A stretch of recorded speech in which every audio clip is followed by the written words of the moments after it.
28 मराठीमध्ये आपले स्वागत आहे। आजच्या मोठ्या बातम्यांबद्दल बोलूया। व्हॉइस ऑफ मीडियाच्या आंदोलनाला प्रचंड प्रतिसाद।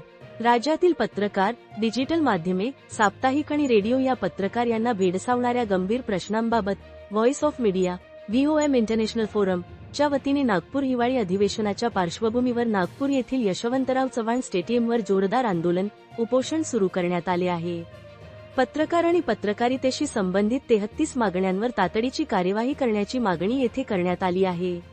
राज्यभरातील पत्रकारांनी जोरदार सहभाग नोंदविल्यामुळे हे आंदोलन यशस्वी झाले आहे।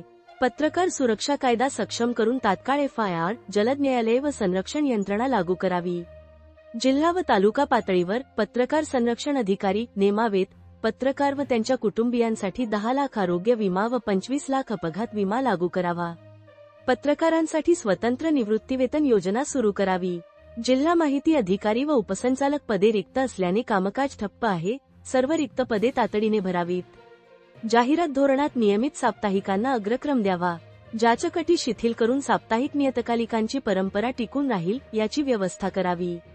दैनिक व साप्ताहिक माध्यमांमधील भेदभाव दूर करून दैनिकांप्रमाणेच साप्ताहिक प्रतिनिधींनाही शासन प्रशासनात समान सन्मान द्यावा।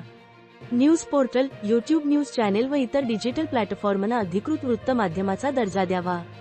डिजिटल पत्रकारितेसाठी स्वतंत्र व पारदर्शक नियमावली तयार करावी। आज पहिल्या दिवशी उपोषण ठिकाणी नागपूर पोलीस आयुक्त रवींद्र सिंगल, अतिरिक्त आयुक्त नवीनचंद रेड्डी यासह अनेकांनी भेट दिली। अनिल मस्के, महाराष्ट्र प्रदेशाध्यक्ष व्हॉइस ऑफ मीडिया यांनी राज्यातील सर्व जिल्हाध्यक्ष यांना विनंती केली आहे की त्यांनी सक्रियपणे आंदोलनात सहभाग नोंदवावा असे आवाहन करण्यात आले आहे।